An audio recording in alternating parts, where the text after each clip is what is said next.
मैं हूं पृथ्वी। सुनो मेरी कहानी, कैसे मेरा जन्म हुआ, कैसे मेरी जमीन पर जीवन की शुरुआत हुई, कैसे हजारों डिग्री तापमान पर तपने वाला एक ग्रह कैसे हैबिटेबल जोन में आ गया और इस पर इंसानों जैसे इंटेलिजेंट जीव कैसे आए। मैं आज अपने जन्म से लेकर मुझ पर जन्मे पहले जीव से लेकर आज के हालात तक की पूरी यात्रा करवाऊंगी। तो अपनी कुर्सी की पेटी बांध लें और चलते हैं मेरी कहानी की। और हमारे ब्रह्मांड में ज्यादातर तारों का जन्म धूल और गैस के बड़े ही विशाल बादलों से हुआ, जिसे वैज्ञानिक नेबुला कहते हैं। हमारे सूर्य की फॉर्मेशन भी कुछ ऐसे ही हुई थी। आज से करीब 4.6 अरब साल पहले हमारे सूर्य की जगह एक बहुत बड़ा सा बादल हुआ करता था, जिसके अंदर धूल और गैस भरी हुई थी। इस बादल का एक बहुत बड़ा हिस्सा हाइड्रोजन और हीलियम जैसी गैस से बना था। उस समय इस बादल के आसपास एक तारा भी मौजूद हुआ करता था, जो अपनी जिंदगी के अंतिम पड़ाव पर था। और उस तारे में सुपरनोवा विस्फोट हुआ और उस धमाके से निकलने वाली शॉक वेव्स हमारे पूरे सोलर सिस्टम में फैल गई, यानी कि जो उस समय नेबुला था उसमें फैल गई, जिसकी वजह से बादल के अंदर मौजूद धूल के कारण दबाव की वजह से एक जगह पर एकत्रित होने लगे। इस विशाल बादल के केंद्र में अब एक चीज सिमटने लगी थी और केंद्र की डेंसिटी बढ़ने लगी थी। हर कोई केंद्र की ओर भागा जा रहा था। फिर इस गैस और मैटर्स से मिलकर इस मलबे के केंद्र में एक तारे ने जन्म लिया, यानी कि सूर्य जन्म ले रहा था। और यह वही सूर्य है जिसे आप आज देखते हैं और इसे ही जीवन का स्रोत माना जाता है। कुछ साल बीतने के बाद सूरज मैटर कलेक्ट करते करते इतना विशाल हो गया, जब सूर्य के केंद्र में इतना प्रेशर और तापमान उत्पन्न होने लगा कि वह अपने केंद्र में 2 हाइड्रोजन एटम को मिलाकर हीलियम बनाने लगा। इस प्रक्रिया में बहुत भारी मात्रा में एनर्जी रिलीज होने लगी। ये एनर्जी आज हमें सूरज की रोशनी के रूप में दिखाई देती है। सूर्य के आसपास मौजूद गैस, धूल और पत्थरों के कण आकर्षण की वजह से आपस में जुड़ने लगे। जब बाहरी मैटर मौजूद था, उन्हें सूरज के चारों ओर घूमकर बड़े बड़े गोल पत्थरों का निर्माण किया और हमारे ग्रहों की बनने की शुरुआत हुए और हमारा सौर मंडल में ग्रहों का निर्माण किया। उस समय हमारा सौर मंडल स्टेबल नहीं हुआ करता था और उसमें टकराव धमाके हुआ करते थे और अपने निर्माण प्रक्रिया से गुजर रहा था और पूरे ब्रह्मांड का सबसे अनोखा ग्रह बनने वाला था।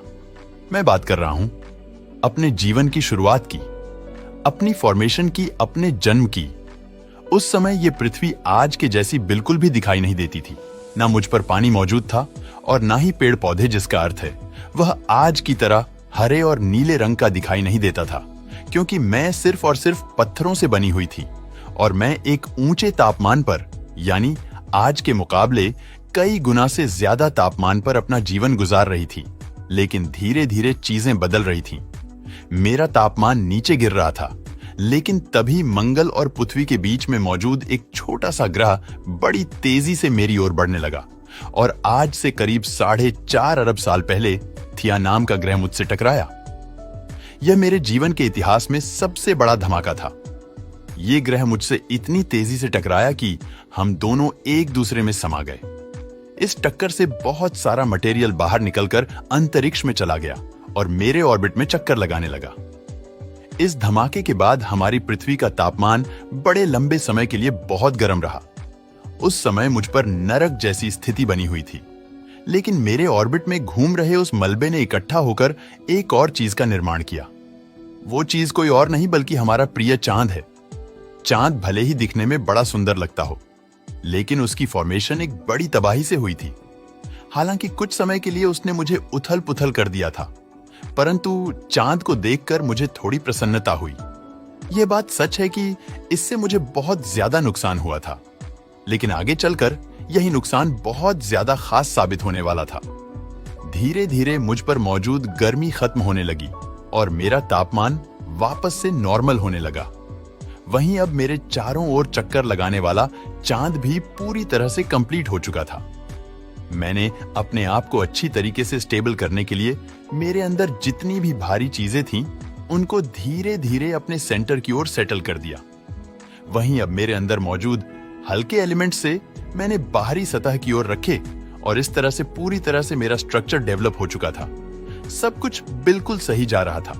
लेकिन कुछ अरब सालों में मुझ पर एक बहुत बड़ा प्रलय आने वाला था। हमारा सौर मंडल अभी भी नया था और इसमें से बहुत सारे पत्थर मौजूद थे जो सौर मंडल में घूम रहे थे। जो आज से करीब 3.9 साल पहले मुझ पर ऐसे ही बहुत सारे पत्थरों की बारिश हुई। इस घटना ने मुझे पूरी तरह से बदल कर रख दिया। मुझ पर गिरने वाले पत्थर बहुत ही विशाल थे और यह मुख्यतः बर्फ के बने हुए थे। जैसे ही ये पत्थर मुझसे आके टकराए, इनमें मौजूद सारी बर्फ पिघलने लगी और ज्यादा तापमान होने की वजह से भाप में बदलने लगी। इस भाप ने मेरे वायुमंडल को पूरी तरह से ढक लिया और फिर शुरुआत हुई एक बहुत ही भारी बारिश की, जो आगे कई लाख सालों तक चलती रही। इसी वर्षा की वजह से आज मुझ पर समुद्र और महासागरों की फॉर्मेशन हुई और फिर एक ऐसा जलचक्र बना जो आज भी जीवन के लिए बहुत उपयोगी है। आज भी मेरे ऊपरी सतह का 71% हिस्सा पानी है और यही जीवन का सबसे बड़ा स्रोत भी है, जो मुझे इस अज्ञात ब्रह्मांड में एक अलग स्थान देने वाले थे। वह चीज थी अमीनो एसिड, जो कि जीवन के लिए बहुत ही जरूरी तत्व था। इसके अलावा इन एस्टेरॉयड के साथ कई जरूरी खनिज भी मुझ तक पहुंचे थे और मैंने उन्हें संजोकर जीवन की ओर एक कदम बढ़ाया था। समुद्र की गहराई में इन अमीनो एसिड ने खनिज के साथ मिलकर पहली बार जीवन का बीज बोया, जो आज भी ब्रह्मांड में सबसे अलग और अनोखा है।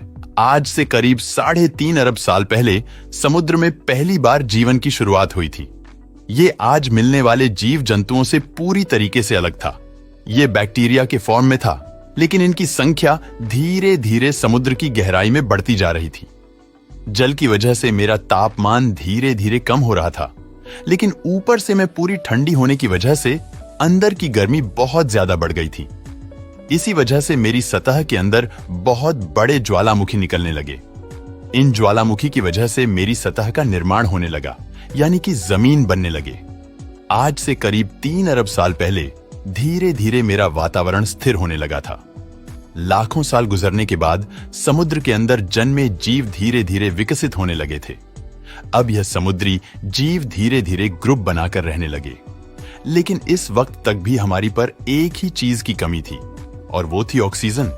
लेकिन करीब 2 अरब साल पहली बार ऐसे जीवों का जन्म हुआ जिंदा रहने के लिए पानी के अंदर मौजूद खनिज और सूर्य की रोशनी ले रहे थे, लेकिन वह जीव माल त्याग के रूप में ऑक्सीजन बाहर फेंक रहे थे। धीरे धीरे ही माइक्रोबैक्टीरिया मेरे वातावरण में बहुत बड़ी मात्रा में ऑक्सीजन को छोड़ने लगे। यह प्रक्रिया लाखों करोड़ों साल तक ऐसे ही चलती रही, जिसके परिणाम से मेरे वातावरण में बड़ी मात्रा में ऑक्सीजन आ गई। लेकिन अब समय बीतने के साथ साथ मेरे अंदर हलन चलन होने लगी। टेक्टोनिक प्लेट्स में दरार आने की वजह से मेरे अंदर मौजूद लावा कई सालों तक जमीन पर उबलता रहा, जिसके परिणाम मेरे वातावरण में कार्बन डाइऑक्साइड की मात्रा बढ़ गई, जिसकी वजह से एसिड की बरसात शुरू हो गई और इसी वजह से मेरे वातावरण में मौजूद ज्यादातर कार्बन डाइऑक्साइड जमीन पर जम गया और वायुमंडल में कार्बन डाइऑक्साइड की कमी हो गई। इसका नतीजा ये हुआ कि तापमान तेजी से घटने लगा और तापमान इतना ज्यादा घट गया कि मेरे ऊपर मौजूद पानी बर्फ के रूप में बदल गया। मुझ पर पहली बार भयंकर आइस एज आया, यानी कि सफेद बर्फ ने पूरी तरह से मुझे अपने अंदर समा लिया था, जैसे कोई सफेद चादर ओढ़कर बैठा हो। इसी कारण मैं लाखों सालों तक इसी हालात में इसी बर्फ के नीचे ढकी रही और मेरे अंदर से गर्मी और ज्वालामुखी के रूप में बाहर आने लगी। इन ज्वालामुखी मुझ पर मौजूद बर्फ को पिघला दिया, जिसकी वजह से धीरे धीरे फिर से मेरा वातावरण सामान्य होने लगा। लेकिन वहीं दूसरी ओर इस समय तक समुद्र की गहराई में मौजूद सूक्ष्म जीव पूरी तरह से बदल चुके थे और अभी ऑक्सीजन को अपने शरीर को बड़ा और जटिल करने में इस्तेमाल करने लग गए थे। समुद्र के अंदर एक नई दुनिया पनप चुकी थी। पानी के अंदर अलग प्रकार के समुद्री पौधे भी उगने लगे थे। ऑक्सीजन के इस्तेमाल से वह एक कोशी के जीव अब कई प्रकार के जीव में बदल चुके थे। इनमें एक ऐसा जीव भी था, इसका नाम पिकाया था।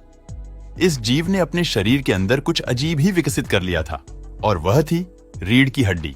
वही रीढ़ की हड्डी जिसके बलबूते आज हम जिंदा है।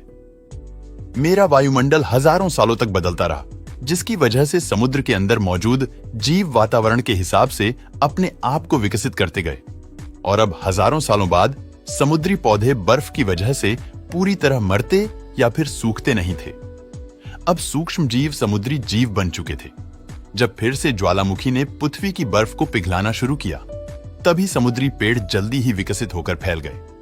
धीरे धीरे वातावरण में ऑक्सीजन की मात्रा बढ़ने लगी और पृथ्वी पर आने वाली एसिड की वर्षा कम होने लगी। लेकिन अभी भी मेरी जमीनी सतह बिल्कुल खाली पड़ी थी। ऐसा इसलिए था क्योंकि मेरे पास ओजोन नाम की लेयर नहीं थी।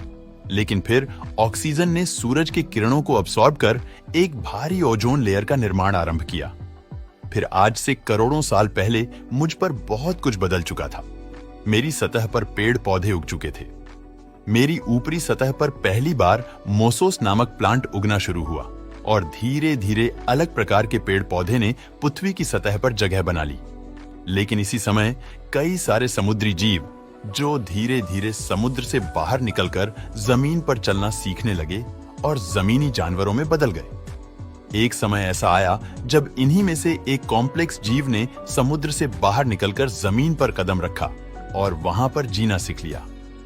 करोड़ों सालों के विकास के बाद यह जानवर पूरी तरह से जमीन पर रहने के लायक बन चुके थे। मेरी ज्यादातर जमीन एक जगह पर इकट्ठा हो चुकी थी, जिसे आज हम पैंजिया महाद्वीप के नाम से जानते हैं।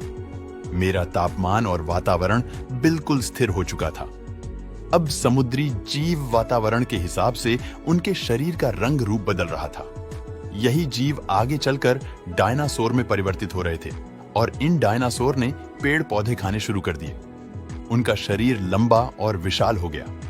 कुछ डायनासोर शिकार किया करते थे, जिस कारण वह छोटे और काफी आक्रामक होते चले गए। लेकिन फिर से मेरा वातावरण बदलने लगा।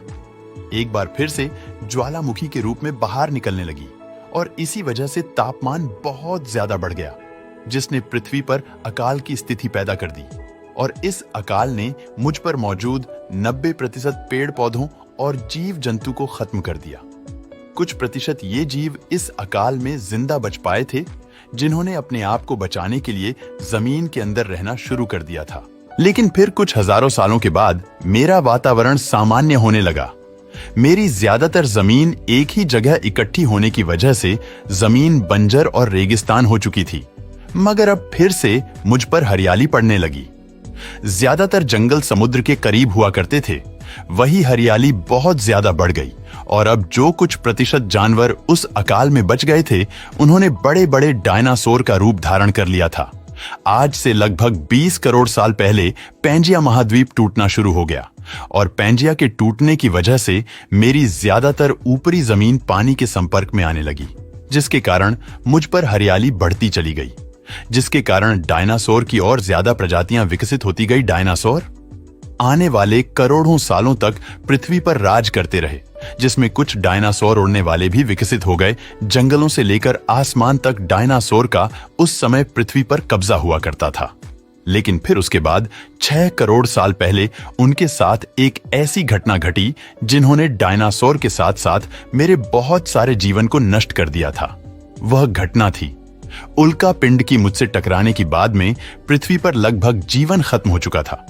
परंतु मैंने जीवन को बचाने के लिए अपने हर संभव प्रयास किए और एक बार फिर से एक नए जीवन की शुरुआत हुई। एक बार फिर से मेरा जमीनी इलाका हरा भरा हुआ और एक बार फिर से इसमें जानवरों की चीखें, किलकारियां और उनके मधुर स्वर गूंजने लगे। धीरे धीरे ये जानवर विकसित होते गए और आज के इंसान के रूप में भी हमें एक जीव है जो आज मेरे इतिहास के बारे में जानना चाहता है। तो आपको मेरा सफर कैसा लगा? मुझे कमेंट करके जरूर बताना।